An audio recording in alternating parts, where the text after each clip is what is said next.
नजर और नजरिया। मैं हूं आपके साथ बुशरा खानम फहाद। भारत और पाकिस्तान के बीच लगातार विवाद बढ़ता हुआ नजर आ रहा है और अभी हम इसे जंग नहीं कहेंगे क्योंकि भारत की तरफ से जंग का कोई ऐलान नहीं किया गया है, लेकिन जो ऑपरेशन सिंदूर है वो लगातार हम ये कह रहे हैं कि अभी भी जारी है। पाकिस्तान जिस तरह से अपनी नापाक हरकतों को लगातार अंजाम दे रहा है, रात के अंधेरे में वो कैसे रिहायशी इलाकों को, स्कूलों को, अस्पतालों को निशाना बना रहा है, मोर्टार दाग रहा है, मिसाइल दाग रहा है। इसके साथ साथ वो जिस तरह से तमाम तरह से जो अपने हथियारों का इस्तेमाल कर रहा है उसको भारतीय सेना लगातार नाकाम कर रही है। लेकिन पंजाब और सेना और एलओसी से लगे पुंछ, राजौरी, उरी और इस तरह के तमाम जो क्षेत्र हैं, इसके अलावा राजस्थान, पंजाब के इलाके और कुछ गुजरात के इलाके, वहां पर टेंशन लगातार बरकरार है क्योंकि उनको हर रात जब भी आती है उनको अपनी जान का खतरा और ज्यादा बढ़ जाता है क्योंकि लगातार रिहायशी इलाकों को निशाना बनाया जा रहा है, यानी कि सिविलियंस को निशाना बनाया जा रहा है। आज भी एमए की प्रेस कॉन्फ्रेंस हुई जिसमें हमेशा की तरह योमिका सिंह और सोफिया कुरैशी और इसके साथ साथ विदेश सचिव जो है वो वहां पर मौजूद थे।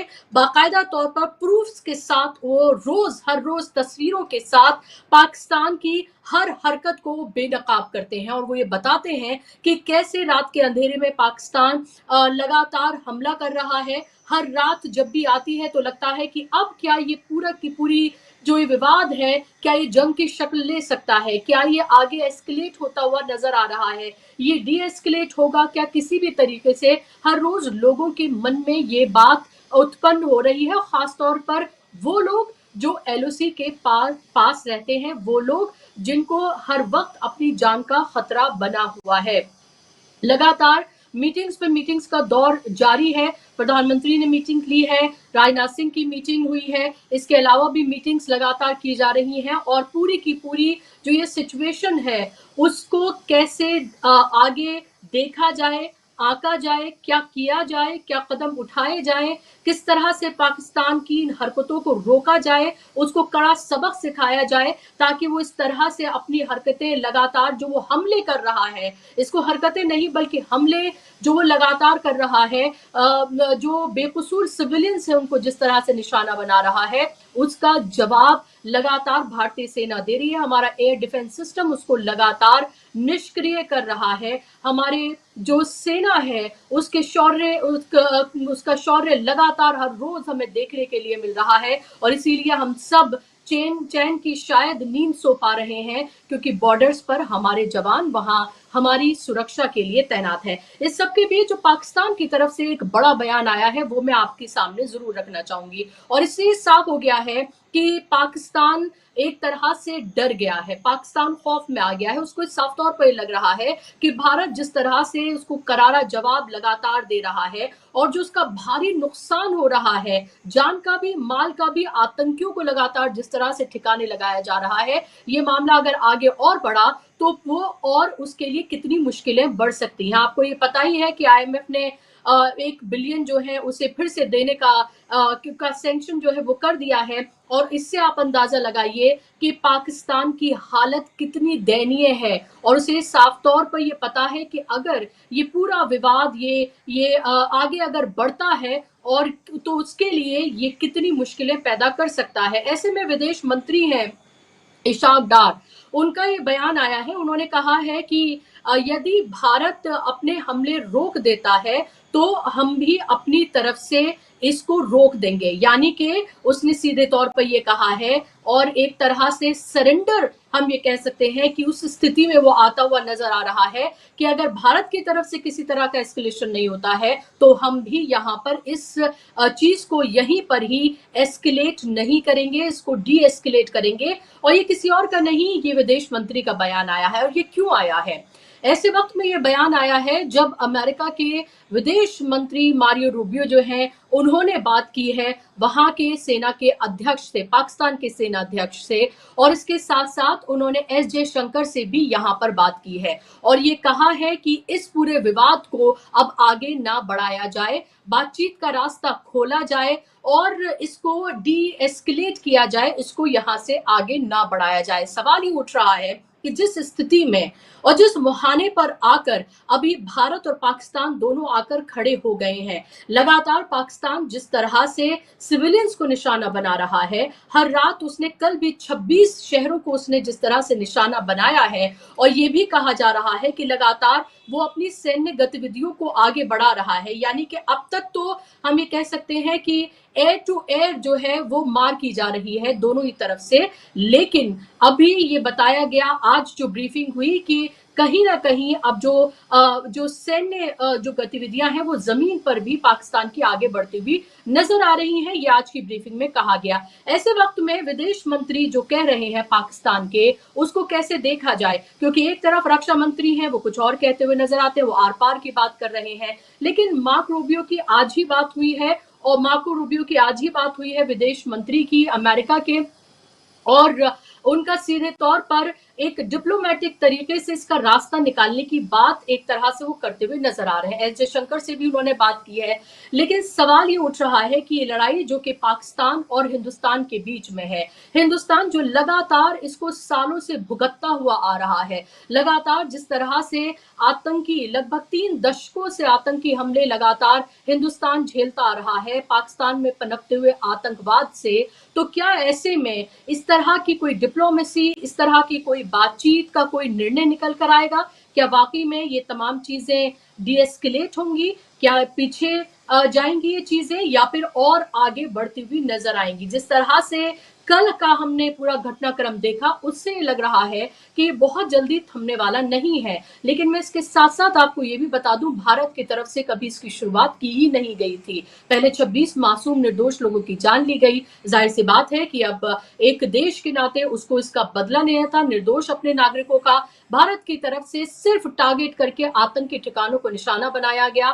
फिर पाकिस्तान की तरफ से जिस तरह से हरकतें की गई, एलओसी पर जिस तरह से उसने और अलग अलग शहरों को जो निशाना बनाया, फिर भारत की तरफ से जवाबी कार्रवाई हुई।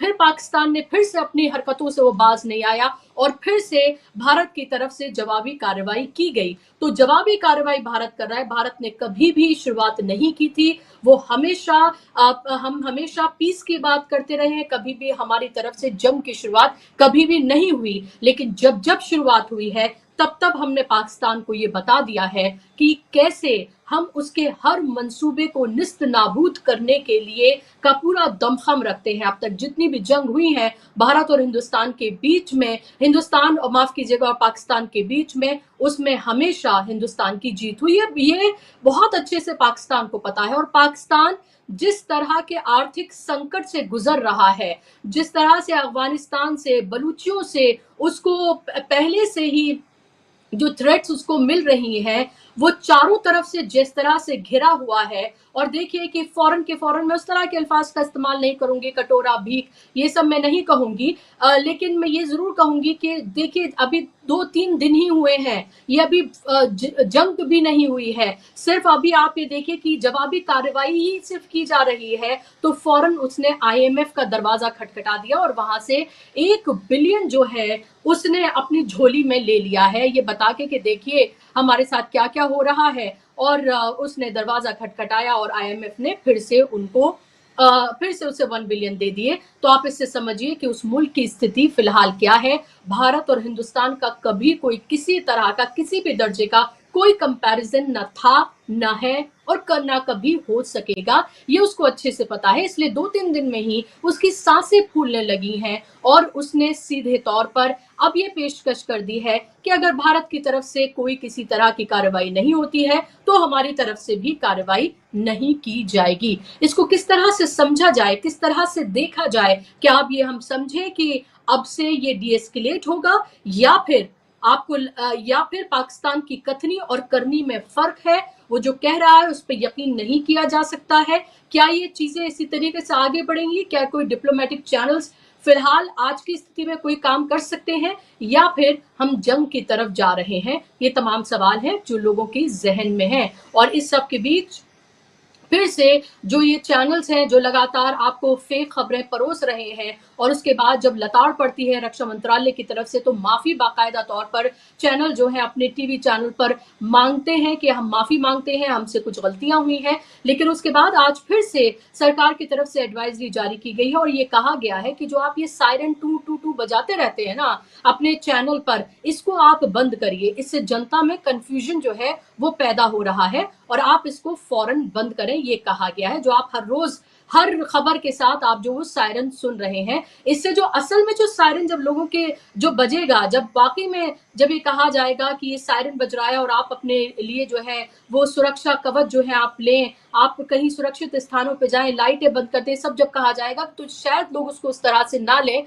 इसीलिए ये एडवाइजरी जो है वो जारी की गई है और लगातार जो फेक खबरें चलाई जा रही हैं उसको भी डिबंक किया जा रहा है। चलिए इसी पर चर्चा करेंगे। मेरे साथ खास मेहमान जुड़ गए हैं, स्क्रीन पर आप मेहमान को लेकर आइए। मेरे साथ फिलहाल सिद्धार्थ शर्मा जी हैं, पॉलिटिकल एनालिस्ट हैं, जाना माना चेहरा है। सिद्धार्थ जी, स्वागत आपका कार्यक्रम में। अब से कुछ ही देर में मेरे साथ एक और खास मेहमान जुड़ेंगे, उनका ओमकारेश पांडे जी, उनसे भी हम बातचीत करेंगे। सिद्धार्थ जी, मैं आपके पास आऊं इससे पहले एक बाइट में यहाँ सुनवाना चाहूंगी और वो बाइट है असदुद्दीन ओवैसी की। असदुद्दीन ओवैसी ने जिस तरह का स्टैंड जब से पहलगाम हमला हुआ है तब से जो लिया है, मतलब जो उनके को धुर विरोधी थे, जो उन्हें दुश्मन की तरह देखते थे, वो भी उनके तारीफों के पुल बांध रहे हैं। सुनिए आप पाकिस्तान को कैसे उन्होंने खरी खोटी सुनाई है, खासतौर पर आईएमएफ से जब से उसने ये पैसा लिया है। सुनिए आप जरा, फिर सिद्धार्थ जी के पास में जा रही।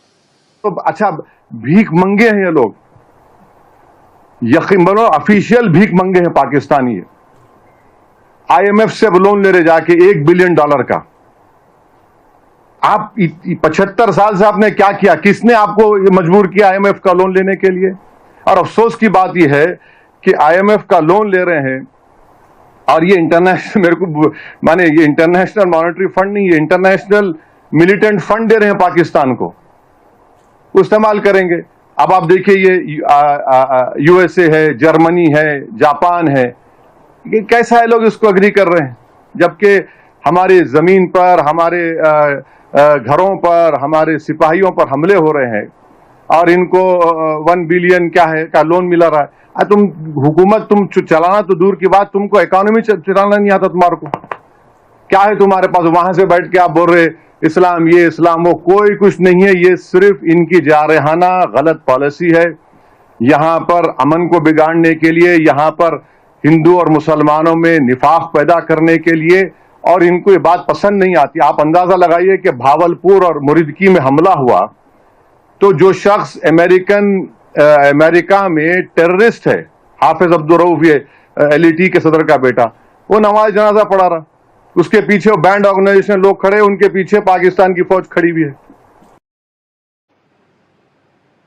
तो एक तरह से पोल खोल के रख दी है यहाँ पर असदुद्दीन ओवैसी ने। पाकिस्तान की भिखमंगा सीधे तौर पर उन्होंने कहा है, उन कंट्रीज को भी उन्होंने एक तरह से कटघरे में खड़ा किया है जिन्होंने पैरवी की है या हक में पाकिस्तान के वोट किया है आईएमएफ से जो लोन पाकिस्तान को मिला है उसको लेकर। लेकिन सिद्धार्थ जी, ये जो अभी इशाक डार का जो बयान आया है उसको आप किस तरह से देखते हैं? क्या ये हम कहें कि हौसले पस्त होते हुए नजर आ रहे हैं, सांस फूल रहा है? 2-3 दिन में ही असलियत पता चल गई है पाकिस्तान को अपनी, पता तो पहले से ही थी, लेकिन जाहिर सी बात है कि उसको अपनी आवाम को, सबको खुश करना है, तो वो ये तमाम कोशिशें करेगा ही, वो भी दिखाएगा, अपनी पोजीशनिंग करेगा।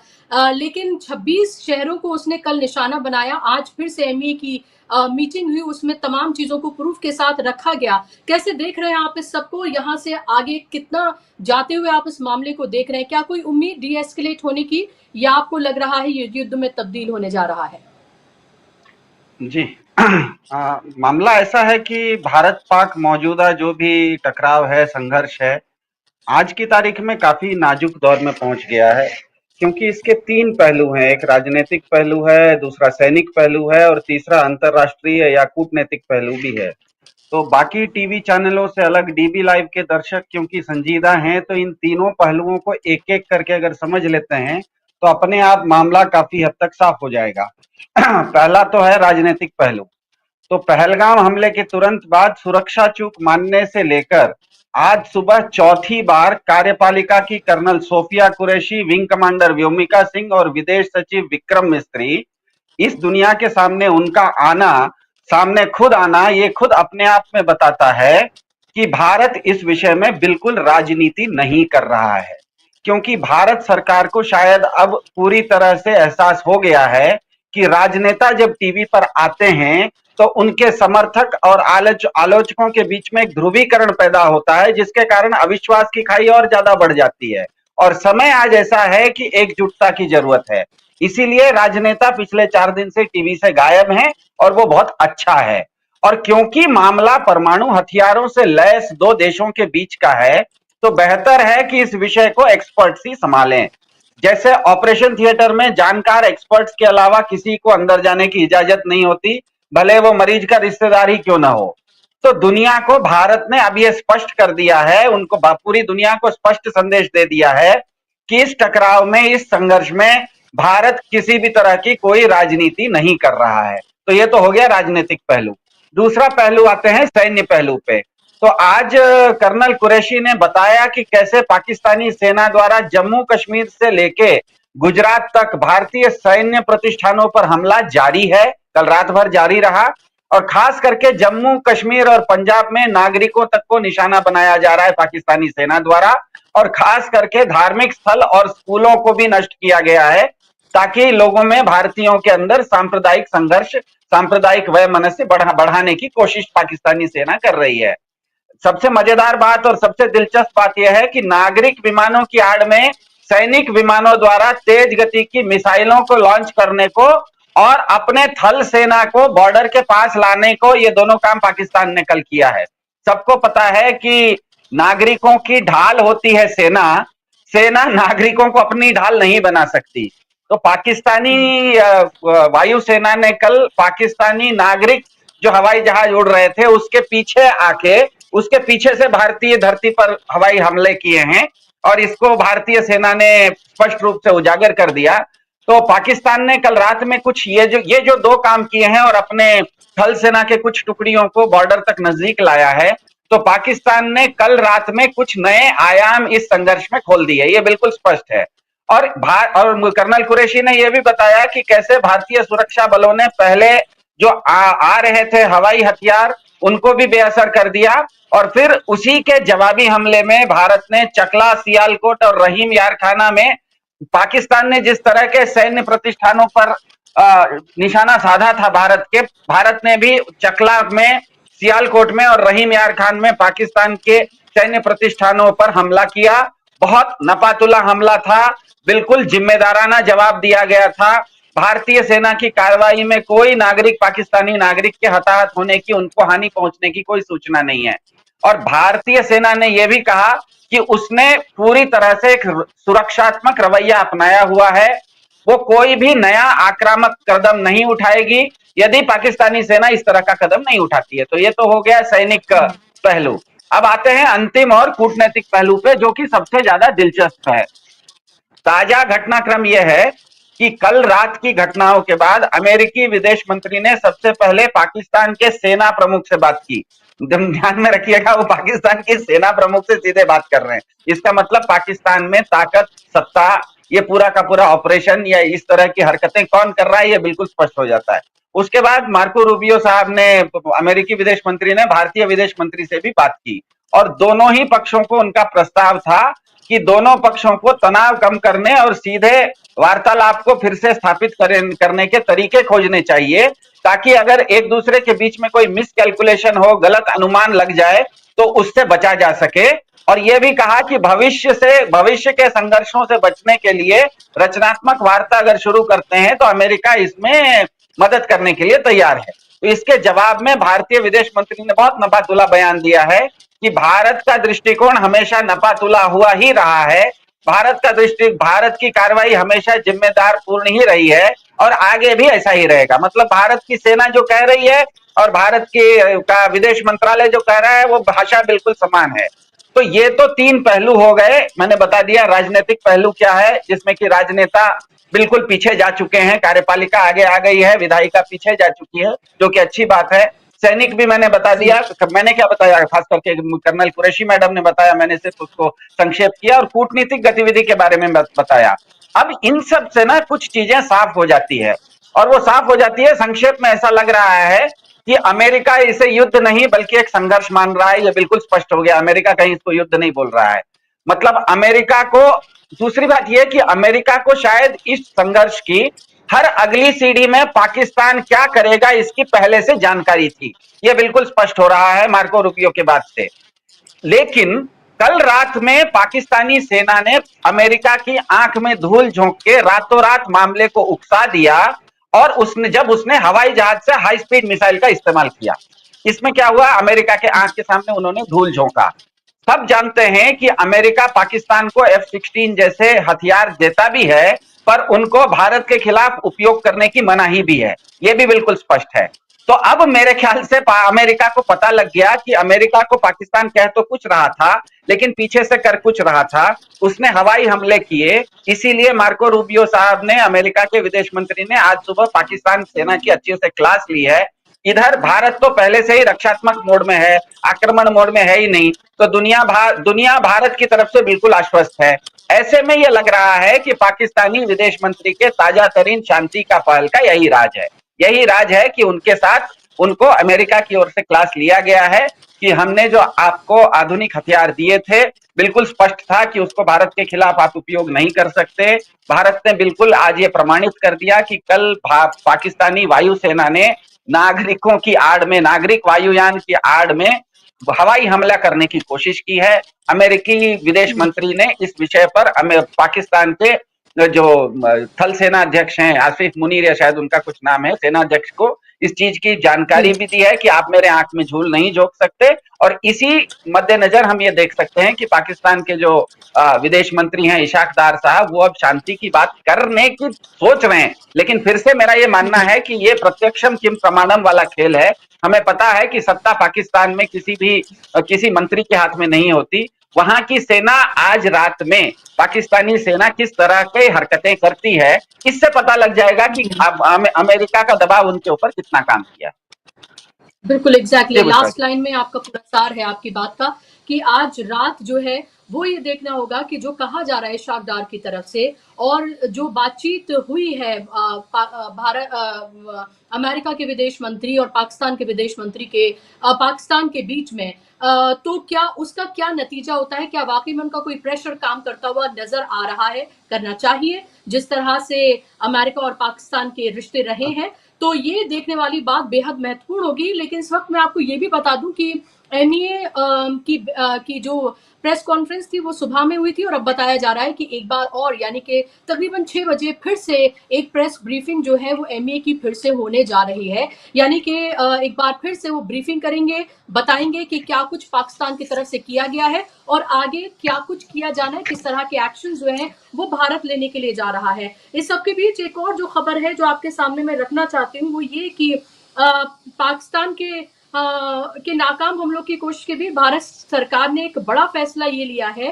कि उसने पाकिस्तान को ये साफ संदेश देते हुए कहा है कि अगर भारत में कोई भी आतंकी हमला होता है तो इसे अब युद्ध माना जाएगा, ये कहा गया है। ये मैं एक वेबसाइट के हवाले से, एबीपी के हवाले से दे रही हूँ आपको खबर, जहां ये कहा गया कि इसको आतंकी जो अगर हमला अगर अब होता है इसके बाद तो उसे युद्ध माना जाएगा। ये बात जो है वो भारत सरकार की तरफ से की गई है। आपको ये पता ही है कि प्रधानमंत्री ने भी मीटिंग ली थी और उसके मीटिंग्स का दौर जो है वो लगातार जारी है। ऐसे में ओमकारेश्वर जी साथ जुड़ गए हैं, सीनियर जर्नलिस्ट हैं और लगातार इस पूरे मामले पर उनकी पैनी निगाह रही है। लेख भी वो इस पूरे मामले पर लगातार लिख रहे हैं और अलग अलग जगहों पर वो अपीयर भी हो रहे हैं। ओमकारेश्वर जी, स्वागत आपका कार्यक्रम में। सवाल मेरा आपसे ये कि जो इशाक डार ने कहा है, जो पाकिस्तान के रक्षा मंत्री कह रहे हैं, जो विदेश मंत्री अमेरिका के हिंदुस्तान से, पाकिस्तान से जो बात कर रहे हैं, उस सब के बीच एमईए की प्रेस कॉन्फ्रेंस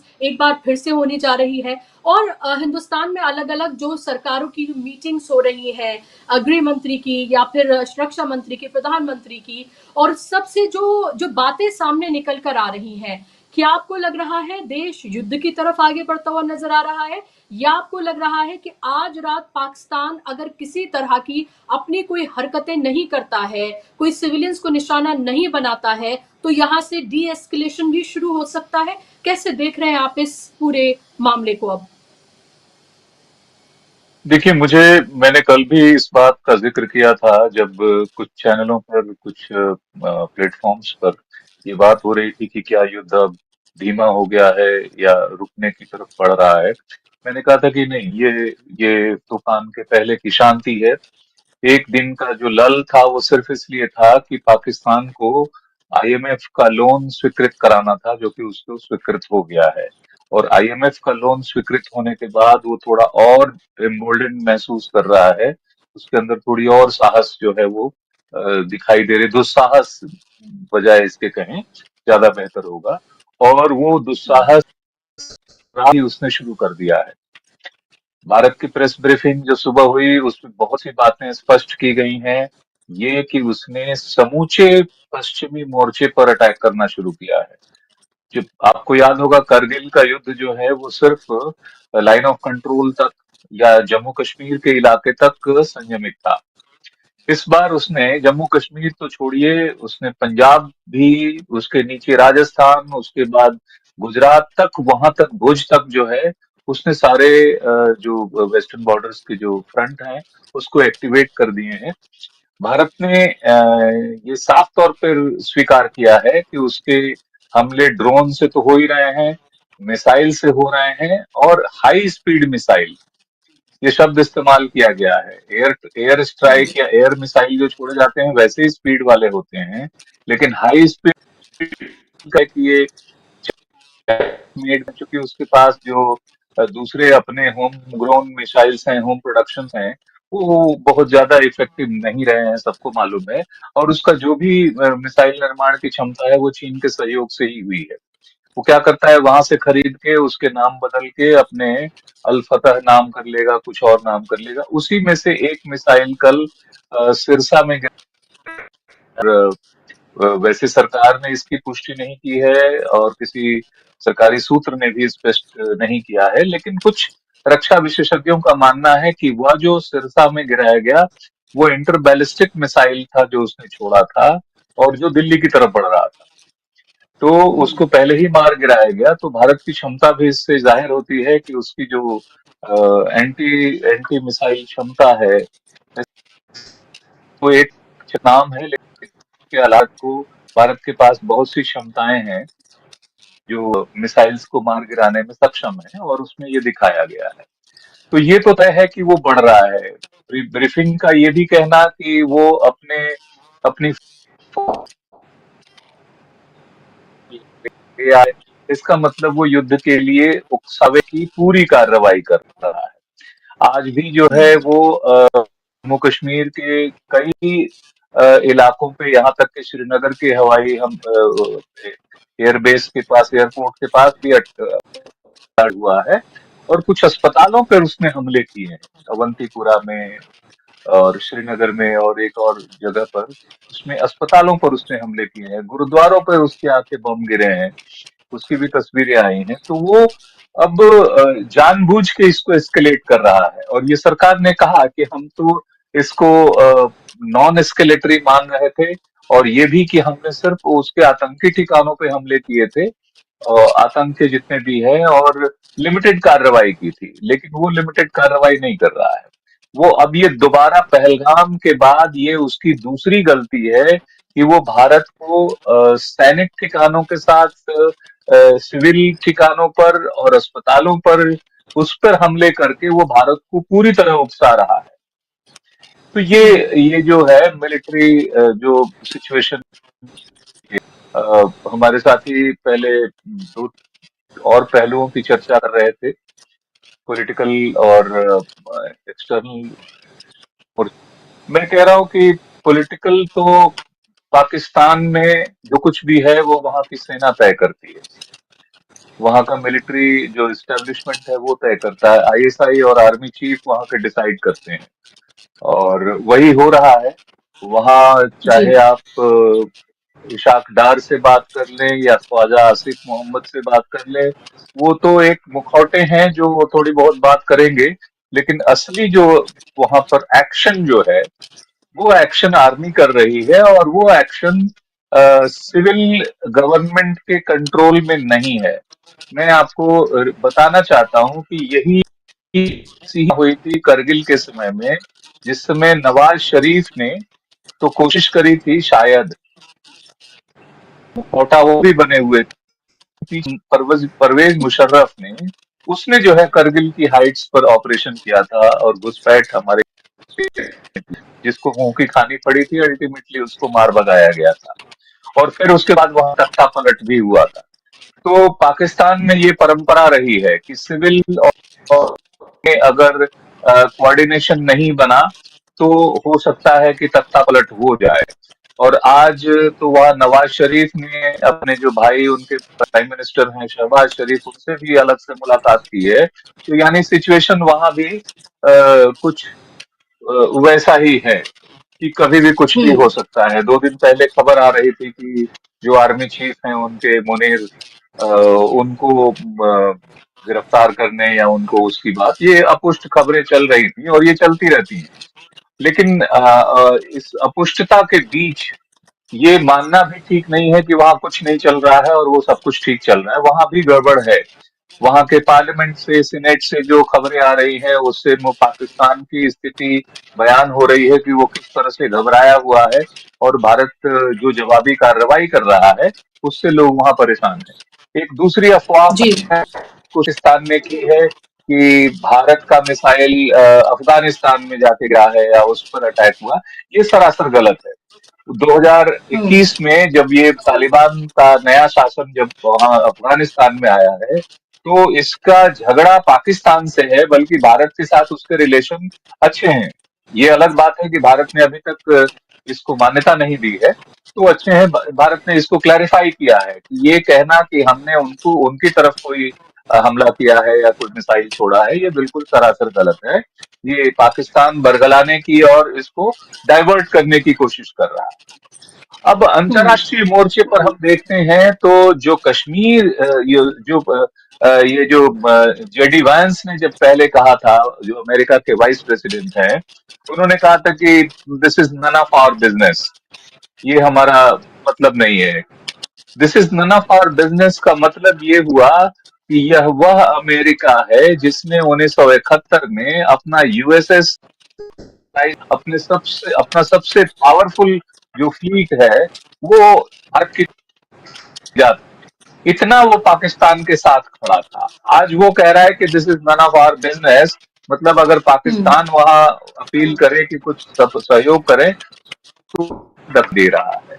यानी उसने एक तरह से भारत को छूट दे रखी है कि जो करना है वो आप करें। ये जी और बात है कि इसमें अमेरिका का एक और इंटरेस्ट रहता है। आप क्लियर कट देखते हैं कि अमेरिकी राष्ट्रपति हमेशा डील की बातें करते हैं किसी भी देश के साथ, न सिर्फ भारत बल्कि किसी भी देश के साथ। तो अमेरिका का अपना इंटरेस्ट है कि उसको हथियार बेचने हैं, दोनों देशों को बेचने हैं। इसी तरह कई अन्य पश्चिमी देश भी हैं, उनके अपने इंटरेस्ट हैं, उनको हथियार बेचने हैं। तो देशों के चक्कर में तो भारत को जाना ही नहीं चाहिए। 1971 भी भारत देशों के चक्कर में नहीं गया था। 1971 में जब भारत ने, इंदिरा गांधी ने 4 देशों की यात्राएं की थी, अमेरिका में, ब्रिटेन में और जर्मनी में, तो इन 3 देशों में तो दरवाजे बंद ही मिले, इनकी बात को कोई खास तवज्जो नहीं दिया गया। सिर्फ देश संघ ने भारत की ओर दरिया दिली से हाथ बढ़ाया था और उस समय रक्षा समझौता किया था, दोनों को एक दूसरे के युद्ध के समय में साथ देने के लिए, और उसने तुरंत दिया भी था साथ। आप ये भी देखिए कि 10 दिन पहले उस समय सिक्योरिटी काउंसिल का सदस्य था और बावजूद इसके चीन इस पक्ष में, यूएन में खड़ा नहीं हो पाया। आज जी पाकिस्तान को लगता है कि चीन उसके साथ खड़ा है। अभी तक चीन का जो स्टैंड है वह सिर्फ ये कह रहा है कि दोनों लोग शांति से बैठ के समाधान करें, डी एस्केलेट करें और ये मसला नहीं है। लेकिन हमें यह भी देखना होगा कि आज तक चीन पीछे से उसी को, वो पाकिस्तान को ही सपोर्ट करता रहा है। पाकिस्तान के जितने हार्डवेयर्स हैं, मिलिट्री हार्डवेयर्स, वो चीन के दिए हुए हैं मोस्टली। तो इसलिए चीन पर पूरी तरह भरोसा करना भारत के लिए भारत जी संयम की। आपके पास मैं लौट रही हूँ ओमकारेश्वर जी, आपकी आवाज बार बार ब्रेक हो रही है। जी, आपकी आवाज़ बार-बार जी। ब्रेक हो रही है, आपके पास मैं लौट रही हूँ। जी, मैं लौट रही हूँ मैं आपके पास। हो सकता है इस देर में थोड़े-से सिग्नल मुझे लगता है मौसम भी थोड़ा ख़राब है, शायद इस वजह से हो रहा हो। सिद्धार्थ जी, आपके पास मैं लौट रही हूँ। सवाल ये है, बहुत इम्पोर्टेंट बात यहाँ पर ओमकारेश्वर जी रख रहे थे चीन और पाकिस्तान के हवाले से, और 1971 के बाद से अब तक जो है वो क्या बदला है, और ये ज़रूरी होता है कि हमारे आस-पास के जो पड़ोसी हैं उनका रवैया हमारे लिए और दूसरे जो उसके पड़ोसी हैं उसके लिए क्या है। मैं ये भी देख रही हूँ कि लगातार जब से ये पूरा मामला हुआ है तब से विपक्ष जो है वो एक स्वर में एक ही बात, अपने तमाम किसी भी तरह के विद्वेष मिटाकर वो एक एक स्वर में ये बोल रहा है कि हम भई भारत की सरकार के हर एक्शन के साथ हैं, हम सेना के साथ हैं, हमारा अनकंडीशनल सपोर्ट है। लेकिन तब से हम लगातार ये देख रहे हैं कि भारतीय जनता पार्टी की तरफ से इस तरह के लगातार बयान दिए जा रहे हैं। कभी देशद्रोही कहा जाता है, कभी पाकिस्तान परस्त कहा जाता है, कभी कोई कैंपेन चलाई जाती है, और अब आप ये देखिए कि ऐसे सेंसिटिव टाइम में भारतीय जनता पार्टी के ऑफिशियल ट्विटर हैंडल से एक वीडियो जो है वो ट्वीट की गई है। उस वीडियो में मनमोहन सिंह को दिखाया गया है, नरेंद्र मोदी को दिखाया गया है। उसमें ये कहा गया है, अंग्रेजी में ये ट्वीट किया गया है कि the message to the enemies is loud and clear, don't mess with us. Unlike the UPA regime passivity, New India has no patience for futile peace talks. तो ये बता रहे हैं, ये देखिए ये दोनों ये उसी वीडियो की स्क्रीनशॉट है। मोदी की तस्वीर लगा रखी है और मनमोहन सिंह की तस्वीर लगा रखी है, जहां ये बताया जा रहा है कि उस वक्त की तरह जब यूपीए गवर्नमेंट थी उसकी तरह हमारे पास जो है वो पीस की बातचीत करने का हमारे पास फालतू वक्त नहीं है, और ये मोदी सरकार है ये एक तरह से आर पार का एक्शन लेती है, ये बताने की कोशिश। और लगातार ये भी कहा जा रहा है कि मोदी है तो मुमकिन है, इस तरह की तमाम बातें कही जा रही है। पोस्टर्स तो आपने देखे ही थे अलग अलग जगहों से जो निकले थे, और जो राइट विंग है वो पूरा कैंपेन जो चला रहा है। और आज मैंने कुछ टीवी चैनल्स को फिर से देखा और उसमें अब साफ तौर पे कहा जा रहा है बाकायदा तौर पर कि मोदी की विल की वजह से, ये राजनीतिक इच्छा शक्ति की वजह से ये सब कुछ हो रहा है। क्या ये कहें कि अब उस तरह की कैंपेन शुरू कर दी गई है कि सेना तो ठीक है सब कुछ कर रही है, लेकिन आप ये देखिए कि मोदी जी हैं तो ये किया जा रहा है, विपक्ष की तमाम कोशिशों को आप अंडरमाइन कर रहे हैं। ऐसे वक्त में क्या ये इस तरह की पैटी पॉलिटिक्स, तुच्छ राजनीति करना क्या क्या ये शोभा देता है पार्टी को जिसको पूरा सपोर्ट मिल रहा है हर तरीके से? देखिए, सपोर्ट तो मिल ही रहा है। ये सिर्फ पार्टियों का सपोर्ट नहीं मिल रहा है, 140 करोड़ देशवासियों का सपोर्ट मिल रहा है। और सपोर्ट इसीलिए मिल रहा है क्योंकि भाजपा की सरकार ने, जो भी भारत की सरकार ने, ये पहलगाम हमला होने के तुरंत बाद खुद ही एहसास हो गया उसको कि ये बहुत जटिल मसला है और इसमें राजनीति नहीं होनी चाहिए। तो जब पूरी भारत सरकार ये मान रही है कि इसमें राजनीति नहीं होनी चाहिए, उन्होंने ये पूरा का पूरा ऑपरेशन सेना को आउटसोर्स करके रखा है। जब भारत सरकार ही सेना को आउटसोर्स करके रखी है तो स्वाभाविक है कि जनता पूरी 140 करोड़ लोग सेना के साथ हैं। ऐसे में अगर किसी भी एक दल का, आप कोई भी दल हो, वो अगर कुछ दूसरी बात करता है तो अपने आप को वो मतलब बहुमत नहीं, वो अल्पमत में अपने आप को पाएगा। क्योंकि इस तरह की बात जो भी करता है उनको आज सुबह विदेश सचिव का बयान देखना चाहिए, जब उन्होंने पाकिस्तान को चेता दिया कि क्योंकि पाकिस्तान में खुद लोकतंत्र नहीं है, इसीलिए उसे नागरिकों की समीक्षा आलोचना का महत्व ही नहीं पता है। ये हमने नहीं कहा, भारत के विदेश सचिव ने आज पाकिस्तान को चेता दिया था। तो जो भी ये करता है तो ये तो बहुत पेटी पॉलिटिक्स की बात नहीं है। ये मेरे ख्याल से कुछ कभी कभी होता ही है ना कि आप कभी कभी होता ही है कि मदारी होता है, मदारी के पास एक बंदर होता है, गलती से बंदर के हाथ में उस तरह दे दीजिए तो कभी कभी वो बंदर मदारी पर ही वो उस तरह चलाने की कोशिश करता है। लेकिन अभी ये सब चर्चा का विषय नहीं है। भारत के पूरे 140 करोड़ लोग एक साथ हैं क्योंकि ये पूरा का पूरा ऑपरेशन कार्यपालिका संभाल रही है, क्योंकि कार्यपालिका इस चीज की एक्सपर्ट है। जहां तक सैनिक कार्रवाई की बात है, भारत की सेना उसको संभाल रही है। जहां तक कूटनीति की बात है, विदेश सचिव विक्रम मिस्त्री और उनकी टीम उस चीज को संभाल रहे हैं। यही दो फ्रंट पर यह खेल अभी चल रहा है। एक तो सैनिक कार्रवाइयां हो रही हैं और दूसरी कूटनीतिक चालें चली जा रही हैं। कहीं राजनीति हो ही नहीं रही है। राजनीति हो रही होती है तो जिसका क्रेडिट आप टीवी पर, ट्विटर पर दे रहे हैं, वो व्यक्ति बयानवीर लोग जिनको रात में 8 बजे रोज टीवी पर आने का शौक था, वो 8 दिन से गायब कहे हैं टीवी पर, क्योंकि उनको खुद पता है कि ये मामला उनसे संभलने वाला नहीं है। उन्होंने जैसे ही कर्नल सोफिया कुरैशी को आगे किया, जैसे ही उन्होंने विंग कमांडर व्योमिका सिंह को आगे किया, जैसे ही उन्होंने विक्रम मिस्त्री को आगे किया दुनिया के सामने, इसका मतलब वो खुद मान रहे हैं कि ये एक ऑपरेशन चल रहा है। ऑपरेशन डॉक्टर करता है ऑपरेशन थिएटर में। मरीज मेरा परिचित है, मरीज मेरा परिवार वाला है करके मैं खुद जाके ऑपरेशन थिएटर में ऑपरेशन नहीं करता हूं। तो ये चीज तो बचकानी हरकत है। कोई पार्टी के, कभी कभी ना पार्टी के कुछ कार्यकर्ता होते हैं, वो जोश में कुछ आगे बढ़ जाते हैं, पिछले 10 साल से उनको यही आदत है। लेकिन ये चीज बहुत महत्व की बात नहीं है। ज्यादा महत्व की बात यह है कि मेरे ख्याल से सेना कल रात में ये जो भी टकराव था, ये कल रात में ये एक अलग स्तर पर गया। वो अलग स्तर ये था कि अभी तक इसमें न भारत ने न पाकिस्तान ने हवाई जहाजों का इस्तेमाल किया था। कल रात में पहली बार पाकिस्तान ने हवाई जहाजों का इस्तेमाल किया।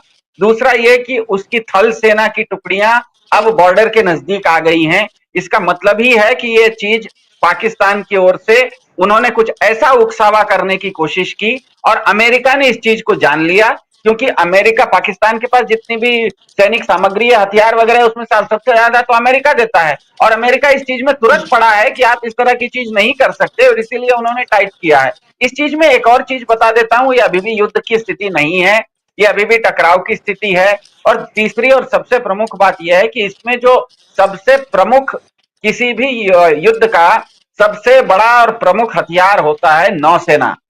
नौसेना अभी तक पूरी तरह से शांत है। आप टीवी पर भी देखिए तो थल सेना की कर्नल सोफिया कुरैशी जी आती हैं, वायुसेना की व्योमिका सिंह जी आती हैं, लेकिन थल से नौसेना से कोई नहीं आ रहा है, क्योंकि नौसेना एक ऐसी टुकड़ी होती है जो कि किसी भी युद्ध का निर्णायक स्तर पर ले जाके कोई भी युद्ध को वो पलट देती है। युद्ध किसी भी स्तर पर लड़ा जा रहा हो, नौसेना जब उतरती है तो उसका पूरा का पूरा नतीजा निकल जाता है। और भारत ने ये बहुत जिम्मेदारी से इस चीज में नौसेना को बाहर रखा है। नौसेना अभी तक कहीं पिक्चर में नहीं है, वो अपने अरब सागर में जो भी युद्धाभ्यास है वो कर रही है।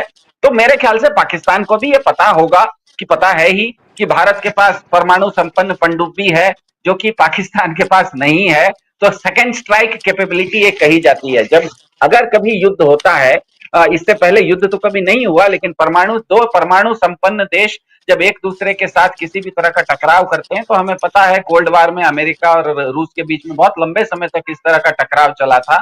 तो उसमें परमाणु संपन्न पनडुब्बी एक ऐसी चीज होती है जो कि दोनों देशों को पता रहता है कि जिसके पास वो है, वो अंतिम स्ट्राइक उसके हाथ में रहता है। आप जमीन पे और आसमान पे भले आप क्या कहते हैं युद्ध जीत लीजिए, लेकिन जब नौसेना परमाणु पनडुब्बी कोई मिसाइल लॉन्च करती है तो वो अंतिम अस्त्र होता है।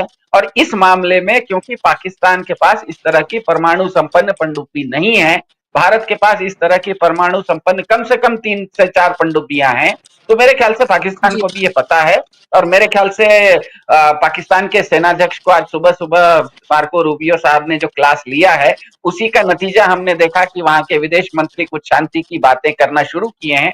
आज रात को मेरे ख्याल से, फिर से मेरा मानना है, आज रात को जो घटनाक्रम चलेगा, पाकिस्तान की सेना किस तरह की हरकतें करती है, उससे थोड़ा पता लग जाएगा कि ये आगे कहाँ जाने की संभावना है। जी, बिल्कुल। महत्वपूर्ण बात कि इससे ही पता चलेगा आगे। लेकिन ओमकारेश्वर जी, इससे पहले जो विवाद हुए हैं या इससे पहले जो जंगें हुई हैं, जिसमें हमेशा हिंदुस्तान को कामयाबी मिली है, उन विवादों, उन हमलों, उन जंगों से इसको जो अभी फ़िलहाल ये विवाद है, आप इसको क्या हमला, लड़ाई कह सकते हैं, युद्ध अभी नहीं कहूँगी क्योंकि युद्ध की घोषणा की ही नहीं गई है, ना ही युद्ध की अभी स्थिति अभी नहीं पैदा हुई है। आगे ना हो, हम तो यही कामना करेंगे, क्योंकि युद्ध किसी मसले का हल नहीं है। उसमें फर्क क्या देखते हैं आप? क्या जिस तरह से कुछ लोग का ये कहना है कि कहीं ऐसा ना हो कि दिल्ली तक ये मामला बढ़ जाए, ये शहरों को निशाना बनाया जा रहा है, ये एक जगह तक कन्फाइंड नहीं है, क्योंकि अब से पहले ये होता था कि अगर कोई युद्ध हुआ तो किसी चीज के लिए वो युद्ध हो रहा है, उस जमीन के टुकड़े के लिए हो रहा है, उसको वापस लिया, युद्ध खत्म हो गया। लेकिन ये लड़ाई तो आतंकवाद के खिलाफ है, हमने आतंकी ठिकानों को निशाना बनाया है, वो रिटेलिएट कर रहा है, लेकिन उसको ये कहने के लिए नहीं कि वो क्यों कर रहा है पाकिस्तान। तो ऐसे में ये एक थोड़ा सा कंफ्यूजन की स्थिति तो है। कैसे देखते हैं आप इसको अब? ये दुनिया का सबसे खतरनाक इस समय जो है युद्धों के बीच में हो रहा है। मैं इसको यूक्रेन के युद्ध से भी ज्यादा खतरनाक मानता हूँ। मैं इसको मिडिल ईस्ट में जो इजराइल और फिलिस्तीन के बीच में चल रहा है उससे बहुत ज्यादा खतरनाक मानता हूँ। और इस रीजन में ये पिछले 55 सालों में ये सबसे गंभीरतम जो है भारत पाकिस्तान के बीच युद्ध शुरू हुआ है। ऑफिशियली भले भारत ने अभी तक इसको युद्ध नहीं माना है, लेकिन युद्ध की ही श्रेणी में, क्योंकि आज सुबह भी जो बयान दिया उसमें ये साफ साफ तौर पे कहा कि 26 जगहों से हवाई घुसपैठ की कोशिश पाकिस्तान ने की है। हमारे 32 से ज्यादा एयरपोर्ट जो है वो बंद हैं, और तमाम बॉर्डरिंग इलाकों में, मैंने पहले भी कहा कि इस पूरे पश्चिमी मोर्चे बोला हुआ है और ये लगातार चल रहा है। इसमें कहीं कोई रुकावट नहीं है, कभी ड्रोन कभी मिसाइल। और समझा जाता है कि इंटरकॉन्टिनेंटल बैलिस्टिक मिसाइल का भी प्रयोग करने की वो कोशिश है। हालांकि सीबीएम की जरूरत भारत में नहीं है क्योंकि डिस्टेंस बहुत ज्यादा नहीं है, लेकिन हम्म। ये बता है कि लॉन्ग रेंज मिसाइल्स का वो इस्तेमाल करने की कोशिश कर रहा है। तो मैं तो मानता हूं कि वो एकदम से ये कठिन स्थिति में है।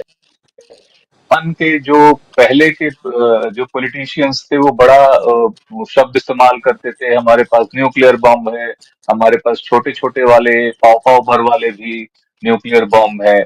लेकिन अभी उनको शायद थोड़ी अकल आई है भारत की जवाबी कार्रवाई से, तो उनके रक्षा मंत्री ने कहा कि नहीं, अभी कोई न्यूक्लियर ऑप्शन पर हम विचार नहीं कर रहे हैं। लेकिन खतरा ये है कि ये न्यूक्लियर बटन, वैसे तो उनका न्यूक्लियर कमांड अथॉरिटी बना हुआ है जिसमें प्रधानमंत्री, विदेश मंत्री, रक्षा मंत्री, इन सबों को ऊपर दिख, लेकिन असली बटन उसकी होती है, उन कमांड के पास रहती है। और जो आर्मी है वो ज्यादा एग्रेसिव है। जो पॉलिटिशियंस हैं वो डी एस्केलेट की बातें हैं, वहां से भी बातें डी एस्केलेशन की हो रही हैं, लेकिन जो हम्म।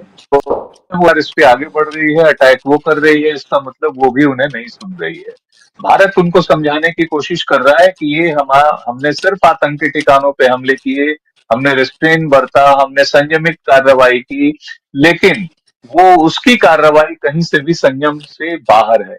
इसलिए मुझे लग रहा है कि वो जानबूझ के चाहता है कि ये युद्ध जो है वो पूरी तरह से एक फुल फ्लेजेड वॉर में तब्दील हो, क्योंकि पाकिस्तानी आर्मी वहां अपने देश में अनपॉपुलर हो रही है। तो जिस जो वो साबित करने के लिए और थोड़ा एसर्ट करने के लिए जरूरी है कि वो इन चीजों को अपने हाथ में ले। तो ये लगातार जो है हम देख पा रहे हैं कि स्थितियां, अब अमेरिका ने जो की है, चाहता हूं कि अमेरिका अगर डिसाइसिवली बात करे तो 1 मिनट में दोनों तरफ से चीजें बंद हो सकती हैं।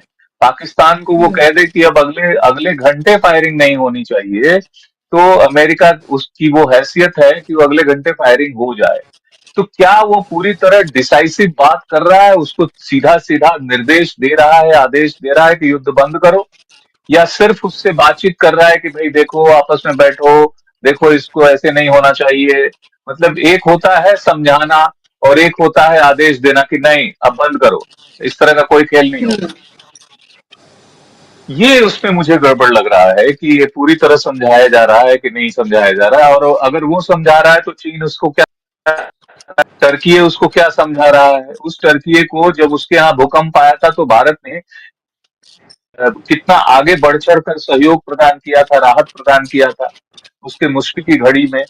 टर्की के साथ, हालांकि वो कश्मीर मुद्दे पे हमेशा पाकिस्तान के साथ रहा है और कई मामलों में वो पाकिस्तान को सहयोग देता रहा है, लेकिन भारत के साथ भी उसके एक ठीक ठाक रिलेशन है, ट्रेड भी है। वो इस समय उसको पूरी उसका रहा है। इसके अलावा मिडिल ईस्ट की कई कंट्रीज उसका साथ दे रहे हैं। तो ये जो देश है वो कहीं ना कहीं पाकिस्तान को ये भड़का रहे हैं कि भारत के साथ हम्म। वो कम से कम मतलब डिसाइसिव लड़ाई लड़े। ये अलग बात है कि वो लड़ने की स्थिति में नहीं है, उसकी अपनी हैसियत नहीं है। जब तक उसको चीन के हार्डवेयर ना मिले, टर्की के ना मिले, दूसरे देशों का सहयोग ना मिले, तो आईएमएफ का जो फाइनेंशियल बेल है वो कितने दिन तक उसको राहत दे सकता है, दिन तक है। तो ये एक कठिनाई बिल्कुल। है भारत पे। बल्कि ज्यादा मेच्योरिटी इस बार समूचे विपक्ष ने दिखाई है कि वो पूरी तरह से सरकार के साथ खड़े हैं। भारत का मीडिया भी सरकार के साथ खड़ा हुआ नजर आ रहा है, का वर्ग भी सरकार के साथ खड़ा हुआ नजर आ रहा है। क्योंकि इस आतंकवाद को झेलते झेलते कई दशक हो गए।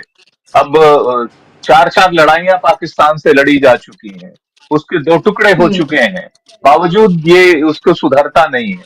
और ये आतंकवाद को समर्थन देना उसकी ऑफिशियल पॉलिसी में है। भुट्टो के जौल हक से लेके परवेज और अभी मुनीर खान तक, ये उसके ऑफिशियल उसमें है। जब हम ऑपरेशन टोपैक 2 की बात करते हैं, उसके बाद इनका जो जितने भी ऑपरेशन हुए 2016 में पुलवामा के बाद जब बालाकोट स्ट्राइक हुआ था, बालाकोट स्ट्राइक के बाद उसने सीनेट में एक और रिपोर्ट रखी थी, उसमें भी साफ साफ कहा गया था कि भारत में इस तरह के हमलों को बढ़ाया जाएगा, भारत में फॉल्ट लाइन को ढूंढा जाएगा। और इसीलिए वो धर्म की बात करते हैं, हिंदू मुसलमान की बात करते हैं। इसीलिए वो कहते हैं कि वहां हमें जो खबरें आई कि पैंट उतार के और धर्म पूछ के मारा गया, ये आज की पॉलिसी नहीं है उसकी, ये पुरानी पॉलिसी है। तो मैं उसको ये बताना चाहता हूँ कि बांग्लादेश जो उस समय ईस्ट पाकिस्तान था, उसकी जाया खान ने या टिक्का खान ने, जो बूचर ऑफ द ईस्ट कहा जाता था, उसने लाखों लोगों की हत्याएं करवाई थी। जो ऑफिशियल रिकॉर्ड्स बताते हैं कि कम से कम 3 मिलियन लोगों की हत्याएं हुई थी ईस्ट पाकिस्तान में, जनरल टिक्का खान ने करवाया था। उसमें करीब 2 मिलियन बंगाली बंगाली थे जिनकी हत्याएं हुई थी। करीब 1 करोड़ लोग वहां से शरणार्थी बन के भारत आए थे, मुसलमान आए थे। उसको भारत ने जो है, भारत के लोगों ने और हिंदुओं ने उनको शरण दिया था। और उसको ये याद रखना चाहिए, इमरान के जवाब में मैं बताना चाहता हूं कि असल में तो पैंट पाकिस्तानी आर्मी की हदिकों की उतारी गई थी। सिर्फ हथियार नहीं समर्पण कराए जाते, उस समय एक पैंट डाउन सेरेमनी बाकायदा होती है जिसमें बेल्ट पैंट सब उतार के, उसमें इसकी तस्वीरें आपको गूगल पे मिल जाएंगी। तो ये वो पाकिस्तान है, बेशर्म पाकिस्तान है, जो ऐसी घटनाएं, ऐसी चीजों के बावजूद, ऐसी शर्मनाक स्थितियों से गुजरने के बावजूद वो उसी रास्ते पे चल रहा है और लगातार चल रहा है। उस समय भी उसने ईस्ट पाकिस्तान की उपेक्षा की थी और आज भी वो बलोचिस्तान और पख्तूनख्वा उसकी उपेक्षा कर रहा है, और आज वहां वही हालात बने हैं जो बांग्लादेश के तब बन गए थे। जी बिल्कुल, ये समझना भी चाहिए, जब ये मुसलमानों की बात करता है पाकिस्तान, तो उसे अपने गिरेबान में कितने अंदर तक झाँकने की ज़रूरत है, वो ये देखे। वो जब इस्लाम परस्त बताने की अपने आप को कोशिश करता है, तो उसे अपने गिरेबान में और कितना अंदर तक झाँकने की ज़रूरत है, वो ये देखे। क्योंकि उसने बंगालियों के साथ, जो बांग्लादेशी हैं, मुसलमान थे, उनको गालियाँ देकर कैसे उसने भगाया, वो अफ़गानियों के साथ अब क्या कर रहा है और बलूचियों के साथ उसने वो क्या कर रहा है, वो भी सबके सामने है। तो उसे अपने गिरबान में बहुत 30 सेकंड जी, सिद्धार्थ जी, वक्त की कमी है, आपका हाँ आखिरी कमेंट। हाँ, बहुत संक्षेप में एक छोटा सा उदाहरण है। मान लीजिए मेरा कोई बहुत जिगरी दोस्त है, हमेशा मैं उसका साथ देता हूँ। इसका मतलब ये नहीं है कि वो नशे में कुछ कुछ हरकतें करने लगे और उसके बचाव में जाके मैं थाने में मैं उसके लिए सजा भुगतूं। तो होता यह है कि किसी भी युद्ध के लिए कोई एक उद्देश्य होता है। एक देश को दूसरे देश की कोई चीज हथियाना होता है, वो एक उद्देश्य होता है। तो पाकिस्तान के पास इस टकराव में कोई उद्देश्य ही नहीं है, क्योंकि इस संघर्ष को एस्केलेट करना इसीलिए पाकिस्तान के लिए अनटेनेबल है। इसीलिए चाइना को भी उसका खुल के समर्थन करने का कोई मौका नहीं मिल रहा है, क्योंकि पाकिस्तान को क्या चाहिए इससे? भारत बढ़ा नहीं रहा है, पाकिस्तान को कुछ चाहिए नहीं, तो उसका जिगरी दोस्त पाकिस्तान की उलझुलूल हरकतों को समर्थन तो नहीं कर सकता ना, भले जिगरी दोस्त है। इसीलिए चाइना भी इस मामले में चुप है और मेरे ख्याल से पाकिस्तान आइसोलेटेड है। आज रात में पता लग जाएगा कि कितना आइसोलेटेड है। बिल्कुल, अगले 24 घंटे बेहद महत्वपूर्ण होने जा रहे हैं। आज रात बहुत कुछ तय होने जा रहा है और उसके बाद अभी 6 बजे जो एमई की प्रेस ब्रीफिंग होगी, उससे भी बहुत स्थितियां क्लियर होंगी और आगे पता चलेगा कि आखिर ये पूरा का पूरा जो ये विवाद है, तनाव है, ये जो लड़ाई है, वो आगे क्या रूप लेने जा रही है। क्या युद्ध का रूप लेगी या यहाँ से डीएस्केलेशन किसी तरह का होगा? क्योंकि भारत किसी भी तौर पर युद्ध नहीं चाहता है, लेकिन वो हर हमले का कड़ा जवाब देना जरूर जानता है और दे भी रहा है। बहुत बहुत शुक्रिया आप दोनों मेहमानों का, ओमकारेश्वर जी आपका, सिद्धार्थ जी आपका कार्यक्रम का हिस्सा बनने के लिए, समय देने के लिए बहुत धन्यवाद। शुक्रिया आप तमाम दर्शकों का भी। नमस्कार।